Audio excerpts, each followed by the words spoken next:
سڵاوتان لێبێ و ئەم کاتتان باش کاتی ئابووریە ئەم ئێوارێ ئەم بابەتە ئابووریانەتان بۆ باسە. ئەنجومەنی وەزیرانی عێراق ڕێکەوتنی نەوت و داهاتی نانەوتی و موچەی هەرێمی کوردستانی پەسەند کرد و لە هەفتەی ئایندا موچەی مانگی ئایار دەنێرێت. هێرشە درۆنیەکان بۆ سەر کێڵگە نەوتیەکانی هەرێم بەردەوامە بەهۆیەوە 200,000 بەرمیل بەرەمێنانی نەوتی خاوی هەرێم ڕایگیرا.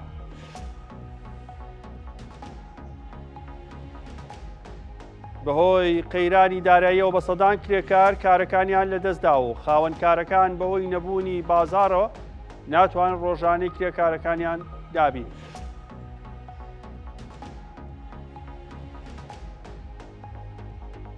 بەهای لیرەی سووری بەرامبەر دۆلار دابەزی ملیۆنێک لە بازاری دیمەشق بۆ 134,000 دینار دابەزیەوە،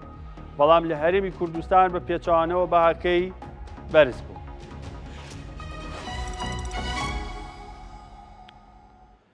دووبارە سڵاوتان لێبێ باسی موچە و ڕێکەوتنی هەرێم و بەغداتان بۆ ئەکەم. دوای کێشمەکێش بوو هێنان و بەردەیەکی زۆر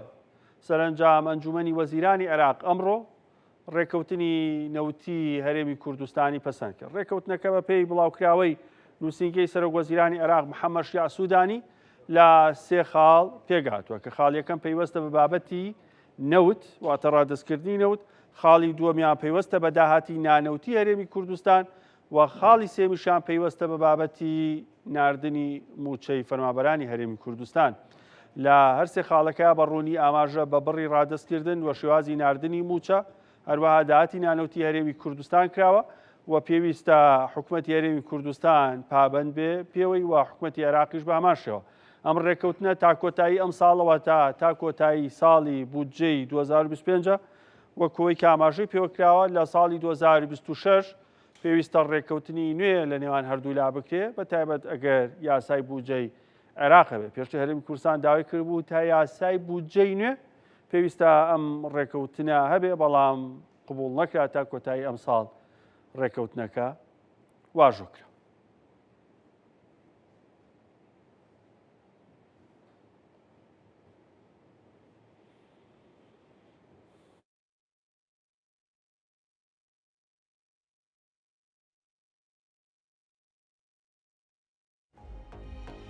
لێرە باسێکی ڕێکەوتنەکەتان بۆ بکەم و ئایا دوو موچێت سێ موچێت تا کۆتایی ساڵ کێشەی موچە چارەسەر بووە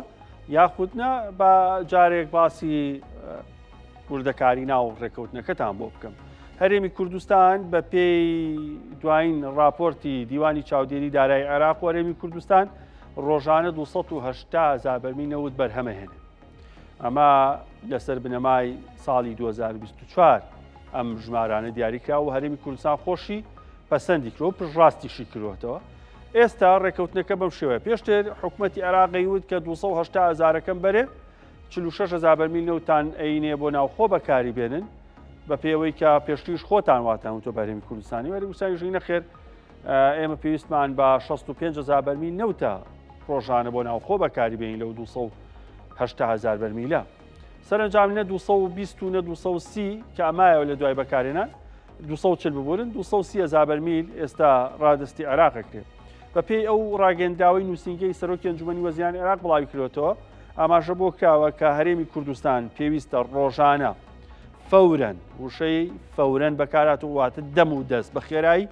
230,000 بەرمیل نەوت ڕادستی سۆمۆ بکە بۆ هەناردەکردن. جا هەناردەکە چۆنە؟ لە کێڵگەکانەوە چێتە بۆری نەوتی هەرێمی کوردستان و سۆمۆ لە بەندەری جەیهان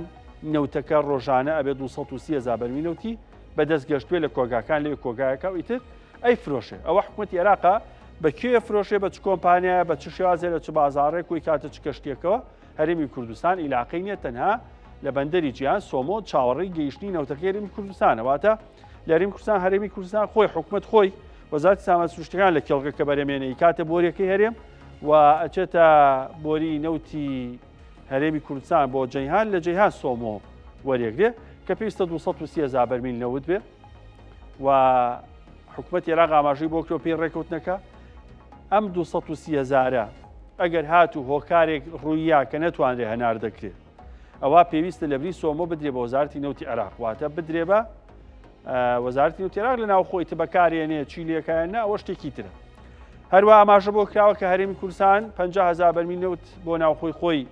بەکارێنێ پێشتر ئەو تا 46-65ەکە بۆ 50,000 بەرمیل و حکوومەتی عێراق تێچووی ئەمە نایەت. حکوومەت هێرێم خۆی پێویستە تێچووی ئەم 50,000 بات، بەڵام تێچووی 230,000 بەرمیل نەوت ڕۆژانەکە 16 دلار بە نەقدی ئەیا بە حکوومەت هێرێم بۆی بیا بە کۆمپانیاکان. ئیتر کۆمپانیاکان 32یانەوێ هەرچەندیانەوێت کێشەنیە هەرچەند تەنها لێک شوێن ئاماژە بە هەموار یاسای بودجەکراوە تایبەت بە تێچووی دەرێنانی نەوت بۆ کوێتان برکا کە بێنەوە بەی گۆڕە 16 دلار تەرخان کراوە. حکوومەت عێراق ئاماژەی بۆ نەکردووە لە ماوەی ئەو 6 ڕۆژەی کە دیاری کرابوو هەڵسەنگان نەکەن بۆ دووبارە تێچووی بەرەمێنانی نەوت هەناردەکردنەوە یاخودنە. جا وەک پێشتریش وتم سۆمۆ هەناردەیەکا بەکارەی ناوخۆشەوە نیە حکوومەتی هەرێم تێچووی نەوتی ناوخۆش دابینەکە و 16 دلاریش عێراق بۆ 230,000ەکە یان بۆیە ئەمە کە ئاماژەی پێ نەکرابوو کە هەڵسەنگان نەکرێت جارێکتر ئەکرێ ببێتە کێشەیەکی تر جارێکتر بێتەوە بەردەممان. باسی داهاتی نانەوتیتان بووەکەم یەکتر بوو لە کێشەکان لە هەردوو ڕۆژنووسی عێراق و هەرێم ئاماژەی پێکرا بوو. عێراقی و ئەبێ 200 ملیار بێ هەرێمەی و نەخێت لە 150 بەس باج و داهاتی گومرکی تێمێ کە پێشتر 50 ملیارێکێ کرد هەندێکمان 40 ملیار 6 ملیار 7 ملیار تا کۆتایی. ئێستا لە 120 ملیار ڕێککەوتون بەڕوونی لە ڕاگەندراوەکەی سەرۆکی ئەنجومەنی وەزیرانی عێراق محەممەد شیع سوودانی هاتوڵێ بۆ مانگی ئایر واتە بۆ مانگی 5 هەرێم پێویستە 120 بە. ئەی مانگەکانی ترچی پێویستە دیوانی چاودێری دارایی عێراق و هەرێم وەزارەتی دارایی عێراق و هەرێم پێداچوونەوە بەم ژمارانە بکەن واتە مەرج نییە هەموو مانگە 120 ملیار بێت. ئەکرێ گۆڕانکاری بەسەراوی عێراق بچێتەوە سەر ئەسلی داواکاریەکەی خۆی یاخود هەڵسەنگانێ بکەن فعلەن عێراق هەرێمی کوردستان چەند داهاتی نانەوتی هەیە و چەندی بربەخاکەی ئەو نەبنێرێ و بڕیایش داوە کە عێراق موچەی مانگی ئایار بە شێوازی سولفە نەک لەسەر یاسای بودجە کە ئەو بوشانە بۆ خۆی مانای هەیە و لێکدانەوەی خۆی هەیە بە شێوازی سولفە ئەنێرێ بۆ عێراق بۆ هەرێمی کوردستان بۆ دابشکردن. بۆ مانگەکانی تر وتراوە کە لیژنەیەک لە وەزارەتی دارایی عێراق هەرێمی کوردستان دیوانی چاودێری دارایی عێراق هەرێمی کوردستان پێداچوونەوە بە ژمارەکانەکەن و هەڵسەنگاندنەکەن و لە کاتی پابەتبوونی هەرێمی کوردستان بە ڕادەستکردنی نەوت و مانگی ئایر کە 120 ملیار بە ئەمە ئیتر تا کۆتایی ساڵ تا سیوێکی 12 بەم شێوازە ئەمێنێتەوە. بۆی ئەوەی کەوتێ دوو هەفتەی ترمانگی شەژێت و هەفتەیەکی ترمانگی شەژێت و یاخود هەردوو موچەکەێت تۆزێ قورسە خێران بڕیارە بین. بەڵام ئەوی کە ڕوونە مانگی ئایر ئەگەری هاتنی زۆرە و مانگی شەشیش تا حدێک ئەکرێ بڵین لەسەرەوە بنەمایی کە ڕێکەوتن کرابێ بەڵێنێک درابێ ئەویش بە جۆرێک لە جۆرەکان بەڵام مەرجێ لەگەڵ پێنجا بێت چونکە زۆر قورسە حکوومەتی عێراق لە ماوەی چەند ڕۆژێکە 2 تریلیۆن دینار ئامادەکا و بینێرە بۆ هەرێمی کوردستان چونکە 950 بە 950 ملیار 1 تریلیۆن و 900 ملیار دینارەکە موچەی دوومان کە عێراق بینێرە بۆ هەرێمی کوردستان کە ناوی ناوە سولفە ئاگادار بن. پێشتر ئەمانە هەمووی چی بوون موچە بوون هاتن مانگەکانی پێشتر بە ئەمە سولفێ و ئەینێرێ پێشینێ و ئەینێرێ نەک مستحقاتی موچەخۆرانی هەرێمی کوردستان. بۆیە وەکو هەڵسەنگانی لەسەر باردۆخی ئابووری عێراق بوونی کاشی دیناری عێراق قورسە هەرێمی عێراق لە هەفتەی ئایندە هەردوو موچەکە بنێرێ. بۆیە هەفتەی ئایندە گەری موچەی مانگی 5 وەگە هەرێم پابەند بێ بێگومان هەتاکو سەرەتاکانی مانگی 8 مانگی 6 ژێت بۆیە باشتر زۆر ئاگامان لە خەرجەکان بێت. ئەمڕۆ ئەنجومەنی وەزیرانی عێراق ئەم ڕێکەوتنی پەسەند کرد ڕۆژی ڕابردووش ئەنجومەنی وەزیرانی هەرێمی کوردستان ئۆکەی یا لەسەر پێشنیازەکە و پێشنیازێکی گونجاو بوو بۆ هەردوو حکوومەت. بێگومان لیژنە پێگێت بۆ ژمارەکان وەزارەتی دارایی عێراق و هەرێم هەروە چاودێری دارایی عێراق و هەرێمیش ئەم بابەتە دواتر هەڵسەنگانی وردی بۆ ئەکەن کە زانن ژمارە و داتاکان چیان بەسەر. هەر سەبارەت بە کەرتی نەوتی هەرێمی کوردستان کە تا ئەستێک من بە کێشەیە بینم ئەم درۆنانەیە کە یەن کێڵگە نەوتەکانی هەرێمی کوردستانەکەنە ئامانج دوێنێ وتەبێژی ئەپیکۆر لە کورسات هەر لە هەواڵی ئابووری من لێرە پرسیارم لێ کرد وتی کە 200,000 بەرمیل نەوتی ڕۆژانە بەرهەمێنان بەوەی هێرشە درۆنیەکانەوە ڕاگیراوە. خۆمان 280,000 بەرهەمێنین عێراقیش داوای 230مان لێکە بەوەی ئەم هێرشانەوە لە ئێستا 200 ڕاگیراوە واتە زۆرینەی ئەو نەوتەی بەرهەمانێنە بۆی هێرشەکانی ڕای ئەمڕۆژ هێرشی درۆنی بەردەوام بۆ هەندێکیان ئامانجی خۆیان پێکا هەندێکیشان پێش گەیشتنیان بە کێڵگە نەوتەکان کەوتبوونە خوارەوە بە تایبەتەوەی کە ئاراستی خوورمەڵەکرا بوو بەڵامانی تاوکێ و دیێنۆی توانی بیان بگەنە کێڵگە نەوتیەکان بە پێی ڕاگەنداوی دەستگامنیەکان زیانی گیانی نەبووە بەڵام زیانی مادی بە کێڵگە نەوتیەکان و زیانی بە ژێرخانی کێڵگە نەوتیەکان بە پێی ڕاگەنداوی سامانە سروشتیەکان گەیاندووە ئەمە مانای وایە کە ئەگەری هێم کێڵگە نەوتیانەی درۆنیان بەرکەوتووە ئاسان نەبێ بە زووی دەستکەنەوە بە بەرهەمێنان هەرچەندە وتەبێژ ئێپیکۆر وتی ئەم ڕاگررتنی بەرهەمێنانە کاتیە ئەکرێ ئێمە دەست بە بەرهەمێنانی نەوتکەینەوە لە نزیکترین کات بەڵام تاکو و وێشە درۆنەکان ڕانەگیرێ ئاسانێ وە بە پێ و ڕێککەوتنیشی هەیە هیچ ئاماژەیەک بەوە نەکدراوە بەوەی هۆکارێکی سروشتی تەقینەوە تەکنیکی ئەگەر هات و بەرهەمێنانی نەوت وەستا هەردوولا چی بکەن بۆیە ئەگەری هەیە جارێکتر ئەم ڕاگررتنی هەناردەی نەوت و بەرهەمێنانی نەوت و هێرشە درۆنیانە ئەگەر بەردەوام بێ کاریگەری لەسەر بەرهەمێنانی نەوت هەبێ و کاریگەری لەسەر ڕادەستکردنی ئەو 230,000 بەرمیل نەوتەی عێراقیش هەبێت کە لە ڕێککەوتنەکە ئاماژەی بکرێت.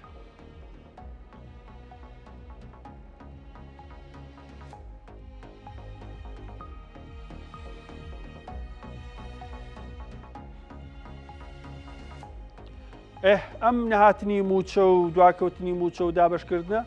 گرفتێکی لە بازار دروست کردووە بێ بازارێکی زۆر ڕوو کردووە هەرێمی کوردستان ئیتر لە کفریەوە بیگرە هەتاکو و زاخۆ واتە لە خواروی هەرێمی کوردستانەوە هەتاکو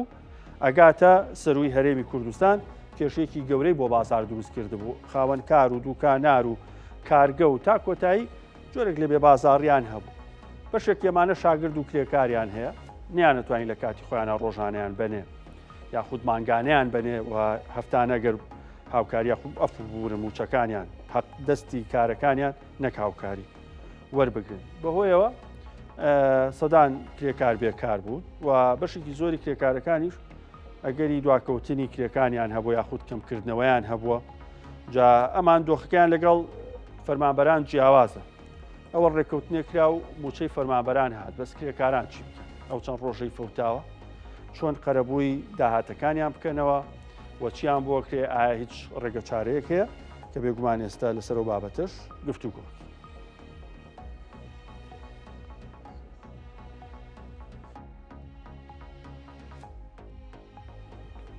لەگەڵ بەڕێز چالاکرۆڤ سەرۆکی لقی سلێمانی سەندیکاکانی کرێکارانی کوردستان لەسەر ئەم بابەتە گفتوگۆکەین کەس لەو باشتر لە دۆخی کرێکاران شارەزانیە کە ڕۆژێلین و معانات و هەروەها داوا و خواستی کرێکارانە بێگومان شارزایەکی باشەیە کاک چالاک بەخێر باردۆخی کرێکاران چۆنە دۆخێکی سەختیان هەیە هەندێکیان نامەیان بۆی مەناردوو و پێشتر ئەڵێن ئیشمان لە دەستداوە کرێمان کەم بۆتەوە ئەمە هەموو کرێکارانی گرتوتەوە دۆخەکان مەترسیدارە لە ڕاستیە دەست خۆش بێ بابەتێکی زۆر گرنگە بە تاکید وایە قسەکانی جەنابێ وەکو خۆیەتی چکە ئێمە لە نزیکەوە بەرکەوتەمانەیە لەگەڵ بابەتەکەیە بەڵام ئەم قەزەیە بێ پۆلێنیکەین لەم کاتە کورتیا پۆلینیەکەین بەسەر سێ جۆرە کە کرێکاری ڕۆژانە هەیە کرێکارەکانی تری ماگانە هەیە لە شوێنکار و کارەکانە ئیشەکەن و ئەو کرێکارانی تریشمان هەیە کە لە کەرتە بچووک و مامناوەندەکانە ئیشەکەن کەرتی بچووک و مامناوەند مەبەستمان لە مەطعەمێکە نانۆخانەیەکە چاخانەیەکە شاگرد دەلاچێکە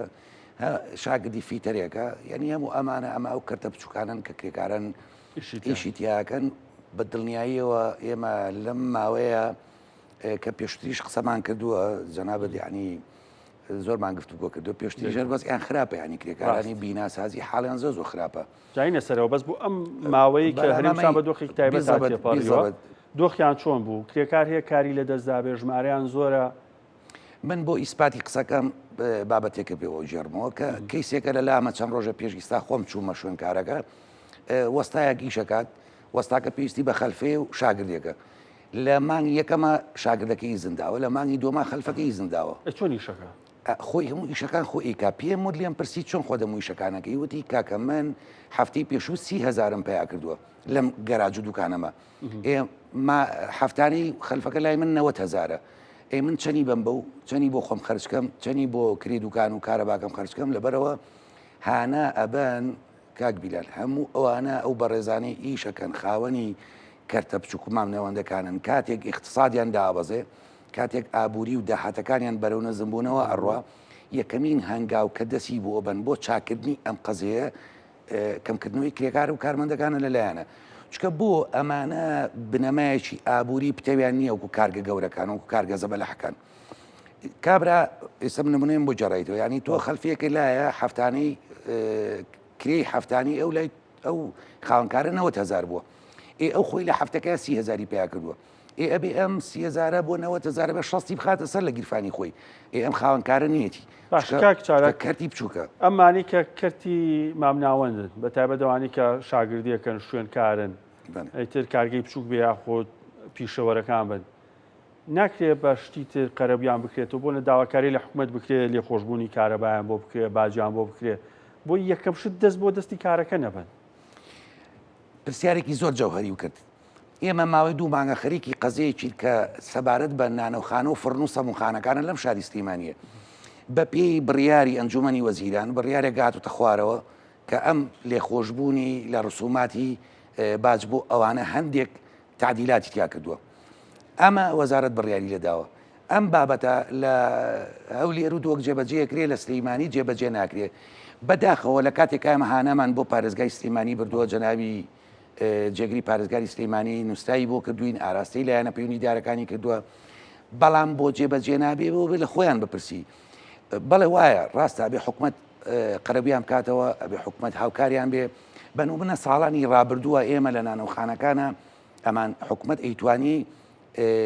نەوتیان باتێ نەوتەکەیان لە بازاری ڕژ ئەفرۆشتەوە لە بەرامبەرە ئەیاندا بە غاز و ئیشیان پێکرد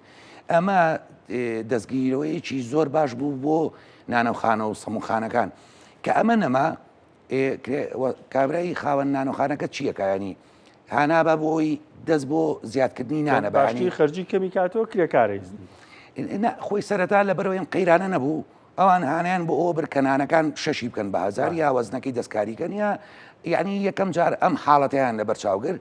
بەڕاستیەوە بوو لە ئاخیرا بۆیان چوە سەر چکە حکومت نەیتوانی تەنیا 100 غرام خوێیان باتێ چۆن نەتوانی تۆ بەسەریا فەرزکەی کا بێ ئەم بابەتە بەخواسی ئەو جێبەجێک هیچ داتایەکەیە بڵین لەم ماوەیە بە تایبەت ئەم 2 مانگەیە چەند کەس بێکار بوون ئەتوانین بڵی سەدانن هەزارانن زۆرن ئەمە لە دوای لێکۆڵینەوەی لیژنەکان دەرەکەوێ بەڕاستیانی ئەم بەم کتوپڕێمە ناتوانین ئامار و داتا و ڕێژە بخینە بەرچاو نە ئێمە نەنایەنە پەیوەندی دارەکان چکە جەناب تەزانی یەک شوێن و 2 شوێن نییە ناوچێکی فراوانەوە سلەیمانی بۆ بڵم چەند هەزار کرێکار بۆن لە سندیکاکەتان تۆمار ئەندامەکانتان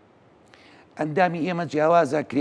بوونی کرێکار جیاوازە کرێکار لە دەسەبەر جیاوازە یعنی ئەم ڕقەمانە وەکو یەکنین لە لای من بە نمونە ئەگەر 2,000 کرێکارە بێ لە ناو شاری سلەیمانی نزیکە بێتەوە لە 100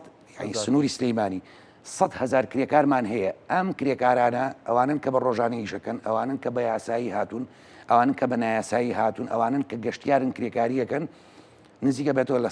بیانەکان مابەرە و کرێکاریەکە بەڵێ بەڵێ بە تەچید وایە یعنی ئەوانی کە داوامەکانیان بە هەفتانەیە بە دڵنیاییەوە ئەچن کرێکاریەکەن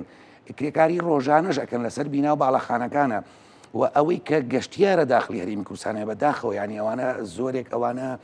سێکتری کاری بیناسازیان بەڕاستی استقلال کردووە ئەو برا عەرەبانەمان کە لە خوارەوەی عێراقیان ئەمانە استقلالی بواری بیناسازیان کردووە هەموو ئەمانە ئەکاتە 100,000 کرێکار بەڵام ئایا چەند هزار کرێکار لە دەستە بەرنایی تۆمار کراوە نزیکە بێتەوە لە 50,000 کرێکار ینی ئێستا ئێمە 6 مانگ ئەتوانین ئەم داتایانە بین ئەوەی ئێستا بن بە نزیکی پێدەڵم نزیکە بێتەوە لە 50,000 کرێکار کە بە فەرمی وەکو کرێکار خۆی ناسان بەڵێ ئەمە لە ژێر زەختە کاک بیلال لە ژێر زەختی لیژنە هاوبەشەکانی ئێمە و بەڕێبەرایەتی دەستەبەری کۆمەڵایەتی لە ژێر زەختی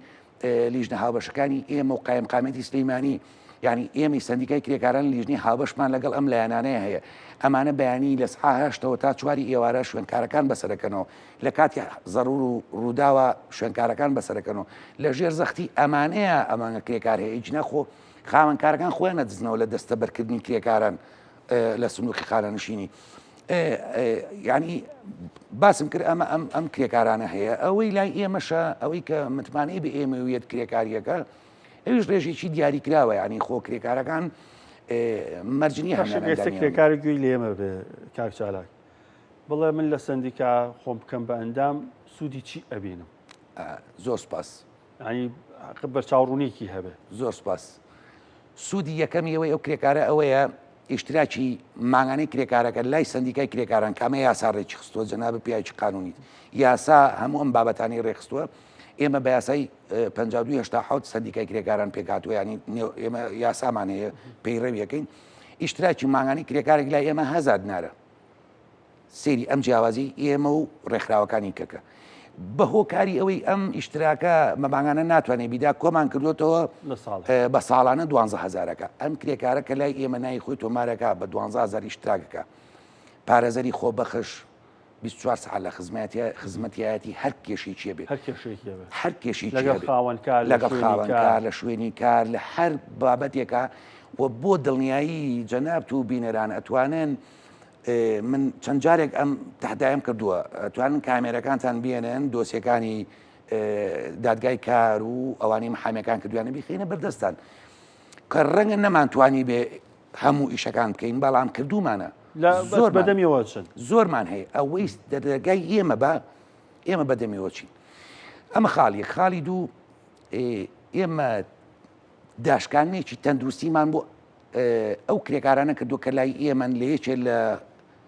بنکە تەندروستیە کەرتەکانی تایبەت لە سلەیمانی نەخۆشخانی تایبەت لە سابیستە لە سابیستی فعلی جەنابەکانی و نەخۆشخانەیە هەموو شتەکانی بەس خۆی یا کەسوکار بە پێ ئەو قانونە بەسخۆیەتی بەڵام وەرن تەجروبەیکەن لە ماوەی 4 ساڵی ڕابردووی ئێمە بزانە کرێکاران ئەوانی لای ئێمە ڕویان لەو کەرتی تەندروستیە کردو بزان چەند لی مستەفید بوون و ئەمەش تەحدایەکە ئیکەم ئەگەر یەک ڕێکخراو لە عێراق توانی بێتی لە سا 20 بکە هەیە لە سا تا حوت و دەکەش نییە پێم بڵێ کامە ڕێکخراوە من چەند دامەزراوەیەکی دەزانم کە لە 100 دەشیان کرد بەڵام باشە ئەوەکە زۆرە بەڵام ئێمە لە 120 فعلی ئەگە 5000 بێ 1000 بۆ گەڕێتەوە 10000 بێ 2000 بۆ جەنابە بەیانی دوو بەیانی مانگێککە دەڕۆژیکە خۆت ئۆتۆماتیشی کەسێک بنێرێ ئێمە ناسین تاقیمانکەنەوە یەکیچکە بە ڕێزێکە جوۆی لە ئێمەیە بابێ ئێمە تاقیکاتەوە بزانێ ئەم عملێمان کردویانە من فترەیەک ڕێکخراوەکانی کۆمەڵگەی مەدەنی سەریان کرد بۆ سەرمان یەکێ لە سەرۆک ڕێکخراوەکانم بان کرد وتم من ئەم کارتەوە بە هەدیە بۆکەم بۆچی بۆتەکەم لەبەرەوەی بچی تەجروبەیەکەی بەڵام یەک مەرجم هەیە ئەگەر ئەم ئیشە نەکرا لە سۆشیال میدیا و لە ڕاگەیانەکانی خۆتان هەموو کارێکمان بەرامبەر بکە بەڵام ئەگەر کرابوو یەک سوپاسمان بکە هیچ کەمان مەکە هیچ کەمان یەک سوپاسمان بکە بە فعلی چووا بوو ئەو تا بەڵگەکەم لایە کە دوایی سوپاسی کردین کە سەرەتانی ئەزانی لە دوورەوە بوو بەڵێ ئێمە هەموو کارانە بۆ کرێکارانەکەین لە بەرامبەر ئەوەی کە ئەنجام کرێکار لەوێ زۆر مەبەستی بێ لەگە خاوەنکارە دوانی زۆر نەگونجاون لەگەڵ زۆر کێشەیان بۆ دروستە بێکە بوو بە کێشەش یەکەم شدەوەی خاوەن کار ئەفزەڵێتی هەیە بۆ لە بڕۆخوا حافیزە بێ ئێوە توان دیفاع لەم کرێکارە بکەن بە دڵنیایەوە چۆن ناتوانین و من زۆر بە ڕێز و احترامەوە وەڵامین پرسیار جەنابەت ئێمەوە کە ئەفزەڵێتی نییە خاوەنکار هیچ ئەوەی بووی لواوە باسی واکەین نەک بە باشە ئەمەیانە تەواو بووی لواوە لەبەرەوەی لەم زروفەیە لەم وەزع سیاسی و قەیرانی دارایی و چاودێری نەکردنی حکوومەتی شوێنکارەکان و کەم تەرخەمی مؤسساتی حکومی بەرامبەر مافی کرێکار بیزەبەت قسەکە دوایە بەڵام ئەگەر بێت ئێمە یاسا لەم وڵاتە وەکو خۆی جێبەجێ بکەین بە دڵنیاییەوە من دڵنیایی بە تۆش و بە هەموو کرێکارانی شێم بە یاسا مامەڵە لەگەڵم کەیسانەیە بکەین هیچ مافێکی پێشێل ناکرێت چووکە کاکە بینان کرێکار ئەبێ بە گرێبەست ئیشکا لەگەڵ خاوەنکارە جەنابەت بێنە بەرچاوی خۆ و تۆ ئەچی مامەڵەی کڕین و فرۆشتنێگەکەی بۆ هەر پێداویستێک کە خۆ دەتەوێ ئەبێ گرێبەستکەی لەگەڵ خاوەنکارەکە کاتی ئەم گرێبەستە ئەخوێنیتەوە لە چەند فەقەرەیەکە مافەکانی توی تیا تەسبیت کراوە و مافی بەرامبەری شتیا تەسبیت کراوە گرێبەستی کار وایە ئەگەر خاوەنکاری بەڕێز ئەمە لە من وەرەگرێ گرێبەستی کار تەندروستترین و سەلامەترین هەنگاوە کە بینێ لەگەڵ کرێکارە بۆ خۆی بۆ ویژدانی بۆ ئیشەکەی بۆ کرێکارەکە بۆ کۆمەڵگە سیستەمە بێت هەموو جیانی کە ئێمە کەیسمان لایە گرێبەستی کار نەبووە کرێکارەکە جاری وا بوو ینی بمبەخشن کرێکاران بمبەخشن جاری وە بە کرێکارەکە خەتای هەبووە بەس لە بەرەوەی گرێبەستی کاری نەبووە هەر ئەفزەڵێتمان ناوە بە کرێکارەکە چکە هیچ شتێک نەبووە لە بینیانە بسەلمێنرێ کە ئەم کرێکارە نابێ فڵان کار بکات ئەبێ فڵان کار بکات بۆیە بە گرێبەستی کار یاساکان جێبەجێ بێ وە کرێکاران مافیان پارێزراوە بێ و خاوەنکارەکانیش مافیان پارێزراوە بێ. کاک چالاک فەرمانبەران کێشەیان هەیە موچە بە 75 ڕۆژ جارێکێت 6 ڕۆژ دواکە 40 ڕۆژ دواکە بەڵام سەرنجام موچەکەیان بۆیت وەرێگرن بەس کرێکارێ بۆ هێن بارودۆخانەوە کە خاوەنکارەکەی نەیتوانێت بێ پارەی باتی و پێی نەکرێگە و نمونەی باست کرد هەفتێ بێیش بۆ مانگ بێیش بووە ئەم چۆن نەتوانێت قەرەبووی ئەو ماوەی بۆ بکرێت و هیچ ڕێگە چارەیەکەیە خۆی ئەمە بەڕێستان پسپۆرێکی ئابووری باشن جێڕاوێژی هەموو لایەکن جەنابەت لە من شارەزاتی ئەمە سیستەمێکە هەموو لایەنێکی بێکەوە گرێداوە ئەم عاشی کە ئەم جارە ژێت ناتوانێت ئابووری بازار و کرێکار و خاوەنکار ببوژێرێتەوە چکە بۆ زەمانێکی دوورە خەڵک چاوەڕێتی لەم زەمانە دوورەیە خەڵک قەرزی لەسەر کردووە خەڵکی گەورە لە گیرفانیا دروست بۆ شایکی گەورە دروست بووە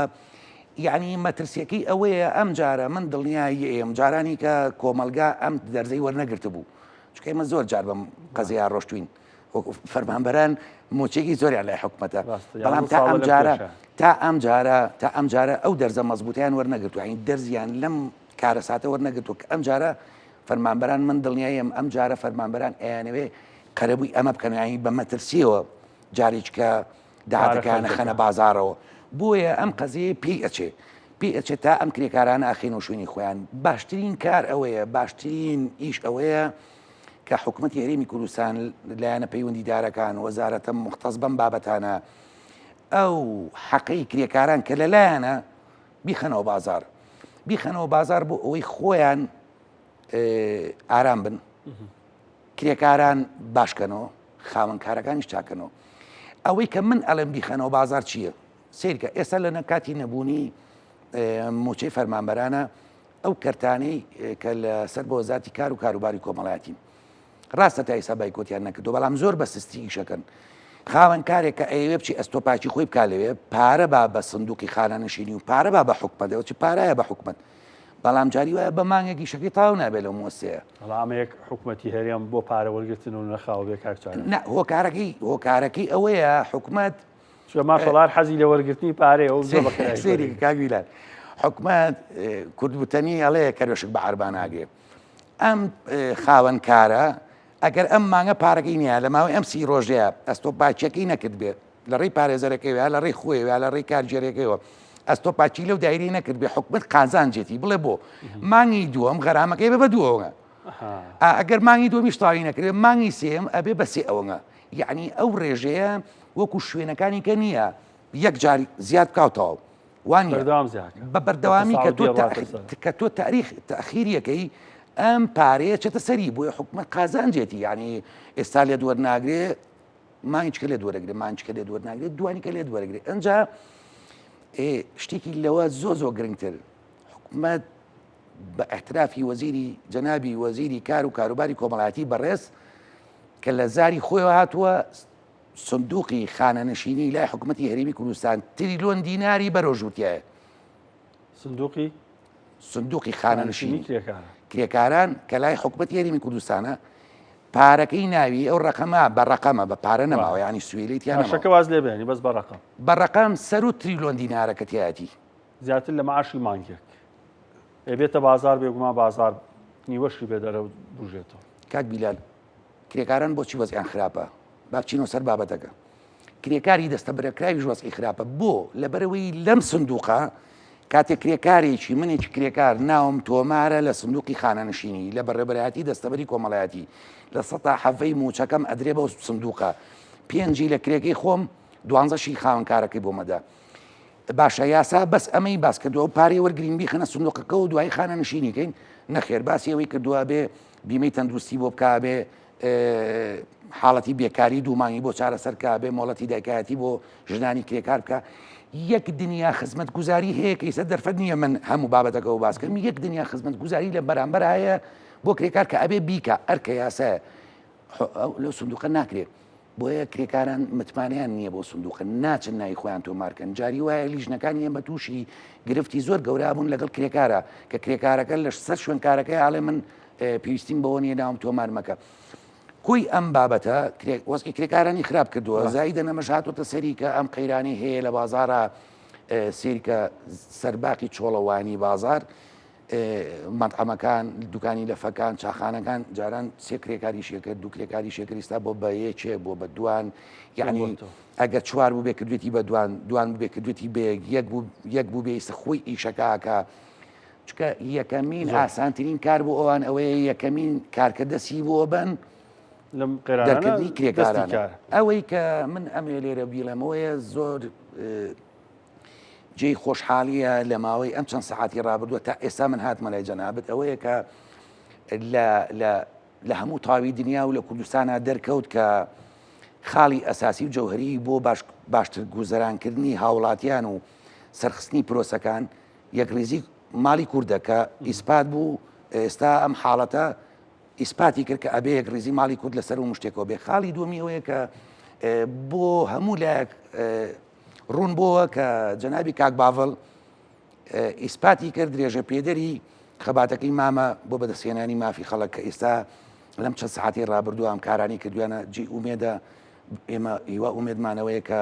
ئەگەر هەفتەی ئایندەش نەبێت دوو هەفتەی ئایندەش بێ لە معاش و موچەی دووەمە بە دڵنیاییەوە بە هەوڵی هەموو مەلایەکمان ئەتوانین هەندێک لەم کێشانە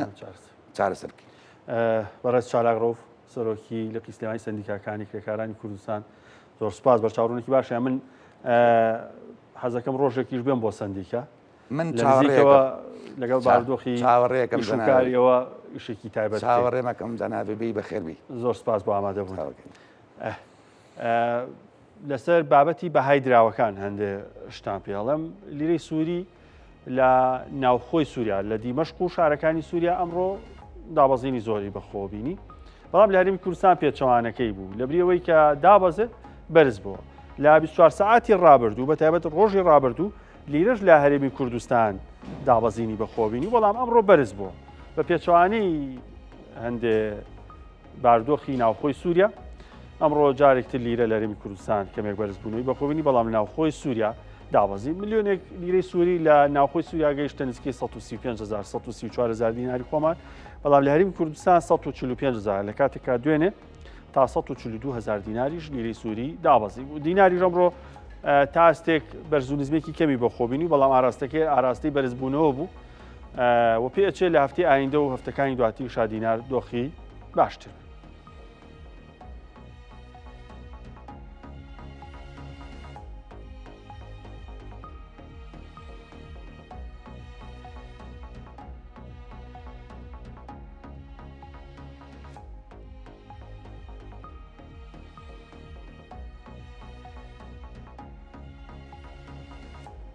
ئەلێرە باسێکی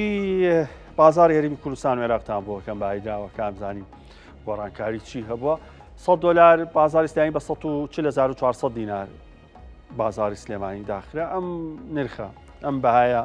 بۆ دینار ئاستی نزیکەی 24 ساعتی ڕابردووە هەرچەندە بەیانی ئەمڕۆ لە مامەڵەکانە دینار کەمێکی زوو قووەتی هەبوو بەڵام دواتر پاشەخشەی پێکرا و گەڕایەوە ئاستی ڕۆژی ڕابردووی سەبارەت بە پاوەن داوەزینی بەخۆبینەوە بەرامبەر بە دینار و بەرامبەر بە دۆلاریش 100 پاوەنێ 185,250 یۆرۆش بەمان شێوە بەرامبەر بە دینار و بە دۆلاریش داوەزینی بەخۆبینەوە یۆرۆ 163,000 لە بازارەکانی هەرێمی کوردستان مامەڵەیان پێوەکرێت. تمەنی ئێرانی ئەمڕۆ کەمێک بەرز ببووە سەر ڕایەوەی کە ژێرخانی ئابووری ئەو وڵاتە کراوەتە ئامان هێرشی زۆری کرایە سەر لە مانگی شەشە و هەروەها تا ئێستا ئاسۆی ڕێکەوتن نییەوە فشارەکانی ئەوروپا و ئەمریکاش بۆ سەپاندنەوەی سزا بەسەر ئەو وڵاتیا بوو نییە بەڵام جارێت تمەن خۆڕاگرا ئەوە هەمان ئەو قسەیە کە دوو هەفتەیە ئێمە باسەکەین هێشتا تمەن لە زۆن لە ناوچەی بەهێزیایە بەڵام ئەم ناوچەی بەهێزی و زۆنە بەهێزەی زۆر بەردەوام نابێت بۆ دوورمەودا ئەگەری دابەزینی تمەن زیاترە تا بەرزبوونەوەی بۆیە باشترە لە بابەتی تمەنە مامەڵی خێرا بکرێ چونکە بەرزونزمی لە ناکاوی هەیە واتە تمەن نەکردرێ بۆ هەڵگرتن بەو نیازیەوەی کە قازانجی زۆرەکرێ بەڵکو ئەگە کڕینیشت هەیە بە خێرایی لە قازانجی کەمالی دەرچیتەوە باشتر. سەبار بە لیرەی تورکی 100 لیرە 3500 بە نزیکەی لیرە بەرامبەر بە دۆلار ئاراستەیەکی دابەزینی هەیە چەند ڕۆژێکە و هەر 100 دلارێک 4035 لیرە 30 لیرە 25 لیرە جیازی کڕین و فرۆشتن لە تورکیا مامەڵەی پێواکرێ لێرەمی کوردستانی 100 لیرە 3500 دینارە لیرە لەرمی کوردستان زۆر مامەڵێکی گەورەی پێوە ناکرێت دراوەکان دۆلارە تمەنە یۆرۆیە پاوەنە اینجا ئەگەر لیرەی تورکی و ئەڵبەت لیرەی سووریش زیاتر مامەڵی بکەین اینجا لیرەی تورکی مامەڵی پێوکرێت سوار بە لیرەی سووری 1 میلیۆن لیرەی سووری ئەمڕۆ 145,000 لە بازارەکان لێرەی کوردستان 144,500 145,500 بەرز و نزمێکی بەو شێوازە بوو مامەڵی پێوەکە بابزانین بەهای یاخود نرخی زێر چۆنە یەک ئۆنسە زێر کەمێک دابەزینی بەخۆ بینیوە ئەوە قسەیەک ئێمەش هەر مانگێک زیاترێڵی زێر ئەم چەند هەفتەیەش ئەگەری خەوتنی هەیە واتە بەرز و نزمەکانی کەم من زۆر بەرز نابێتەوە یاخود دابەزینی زۆرمان نییە لە 3280 دلار بۆ 3380 دلار 100 دلار لەو بینایە یاریەکە 3325 30 20 تا کۆتایی ئۆنسەیەک زێر 3310 دلار کیلۆیەک ئاڵتون 17270 دلارە ئەگەر بە لیرەی زێر ئەوەی کە دووبەیە 22 ئایارە 22 و 7.2 گرامە کەپس هەڵنەبچراو بە 700 دلارە بە 700 دلار تا 750 دلار بە جیازی کڕین و فرۆشتن مامەڵەی پێوە ئەکرێ بەڵام بیرتان بێ لەر کەستان کرد لەر شوێنێکتان کڕی بامتمانەی هەبێت چونکە هیچ شتێک و زێر نییە زۆر بە ئاسانی ئەتوانێت ڕووکارەکەی زێر بێ و ناوەکەشی تەنەکە بێ سەبارەت بە مسقالێک زێری ئارە 654,000 زیویش بە نزیکەی 37 دلار و 65 سنت ئۆنسی ماوەڵی پێوەکرێ بەراورد بە هەفتەی ڕابردوو زیو کەمێک دابەزیەوە بەڵام ئاستێکی هەر بەرزیە بەراورد بە چەند مانگی ڕابردوو بە خێرای باسی نەوتیشتان بۆکەم ئەمڕۆ نەوت لە بازارەکانی ئەمریکا بەراورد بە هەفتەی ڕابردوو کەمێک دابەزیەوە بەڵام هێشتا بەراورد 24 ساعتی ڕابردوو بەرزە یەک بەرمیل نەوتی برێند لە 68 دلار هەیە یەک بەرمیل نەوتی تەکساسیش بە 66 دلار مامەڵی پێوەکرێت سەبارەت بە گازی سروشتیە بە گازی سروشتیە ئەویش بە 3 دلار و 6 سنتێک 70 سنتێک مامەڵەی پێواکرێەوە برێنتە 68 و 67 سنت و 66 و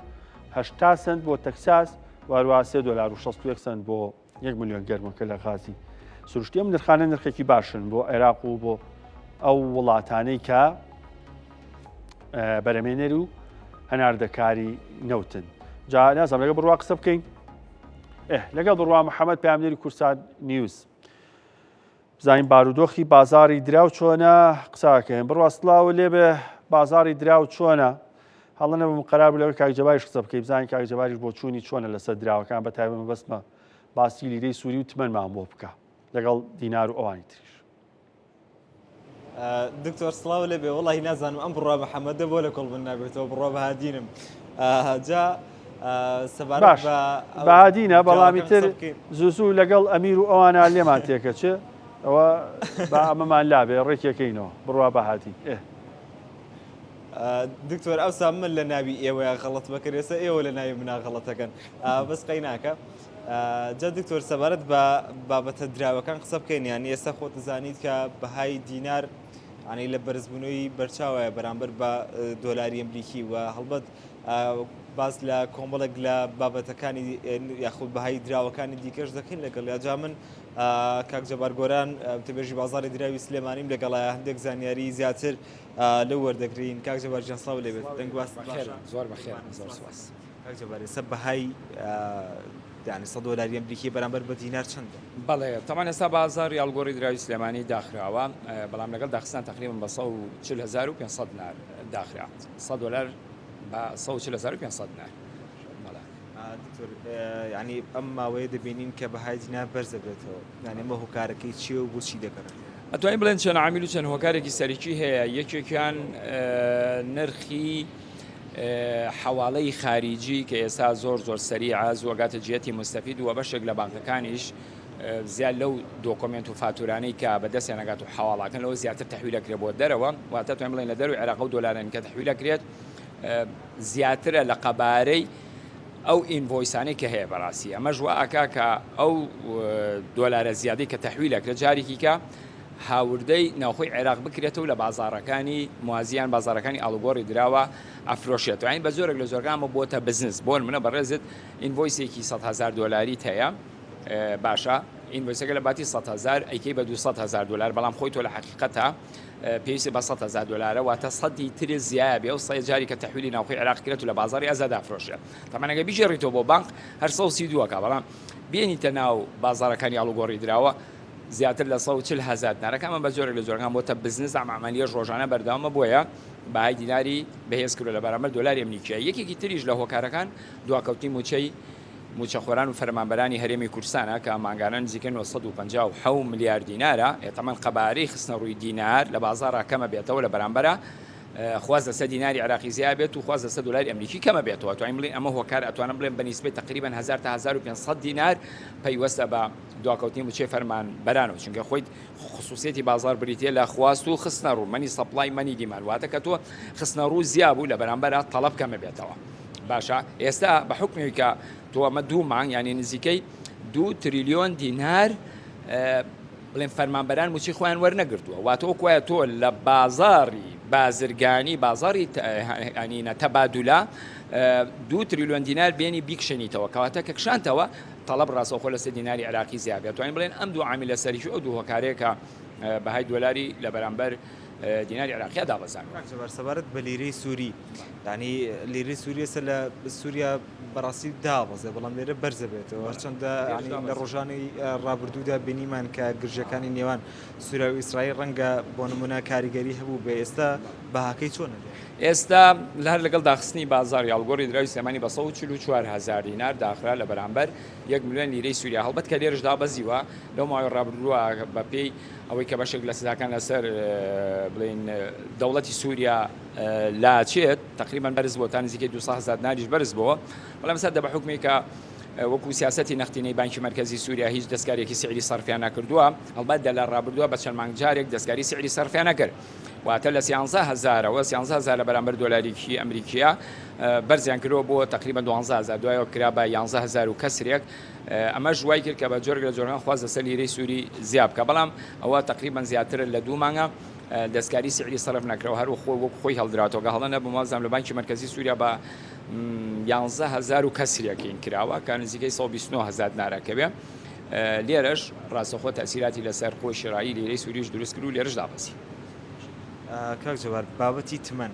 ینی هەمووان پێشبینیانە کرد کە بۆ منە بەهای تمەن زۆر دابەزێ بۆی ئەو جەنگی کە لە نێوان بۆ ئێران و ئیسرائیل هەبوو بەڵام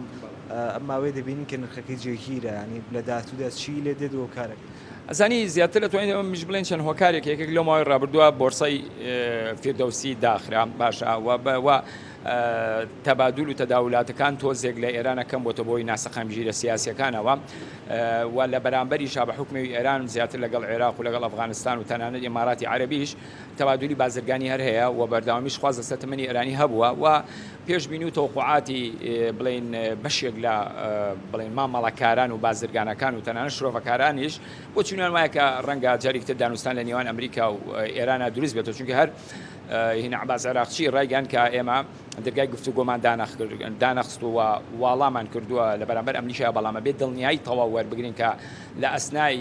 بڵێن دانوستانەکانە هێرش نەکرێتەوە سەرمان و ئەمریکاش چاوەڕوانی ئەوە ئاکە کە من پێم وایە ڕەنگە دانوستانی تریش داست پێ بکاتەوە ئەم جۆرە لە تەوقعاتە و پیشانەیە کە ڕەنگە گەر دانوستان بکرێت و بگەنە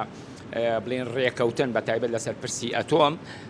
ڕەنگە تمەن بەرز بێت و ینی ئەتوانین بڵێن هۆکارە سەرێکیەکە ئەمەیە کە تمەنی دە بە بەرزیە شۆتەوە هەرچەند ئێستا کە دابەزیوەتەوە بەڕاستی تۆ دوای ئەوەی کە جەنگی ئیسرائیل و ئێران وەستا تمەنی حواڵەت تا نزیکی 8,000 تمەن بەرز بووە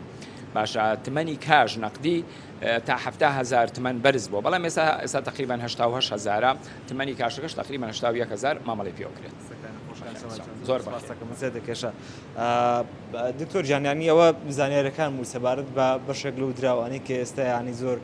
باس و خواسیان لەسەریا خود باسییان لێو دەکرێت و گەرمن لە نێو بازارە و نازان بەگەر خۆشت پرسیارێکت مابێت وڵا بڕوا دەست خۆش سپاس بۆ کاک جەباریش ئەویش هەمیشە بەرچاوڕوونی باشمانێتێ لەسەر هەمووی قسەی باش و شیکاری باشی بۆکەین بڕوابادی پامنێری کورسانی هەربژی لەسەر بابەتی دراو لەگە کاژەوا قسەی کرد باسی لیرەی سووری کراکە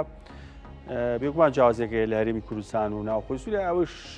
ئەگەڕێتەوە واتە کڕینی لیرەی سووری بەم نرخانی ئێستا لە هەرێمی کوردستان کە هەیە باش نییە بۆ خۆی جارێ 15,000 لە زەرەرای بۆ 1 ملیۆنی جایتە چەنەکرێەوە جارە حسابیکە و دڵنیا بە لەگە بانکی ناونەدی وڵاتەشا فەرقی زۆرە و لە ئایندە شاگە لیرە بگۆڕێ زیانی گەورەت پێکات تمەنی ئێرانیش لەبەرەوەی جارێ ئاراستەکەی دیار نیە هێشتا لە زۆنی بەهێزیە بەڵام ئەم زۆنە بەهێزیە بڵقێکە و ئەتەقێ کاتیە بۆ دوورمەوە ئەگەری دابەزینێت چوە سیستەمی ئابووری ئێران لەسەر بەهایەکی تمەنی نزم بنیاتنراوە بە تایبەت هەناردەی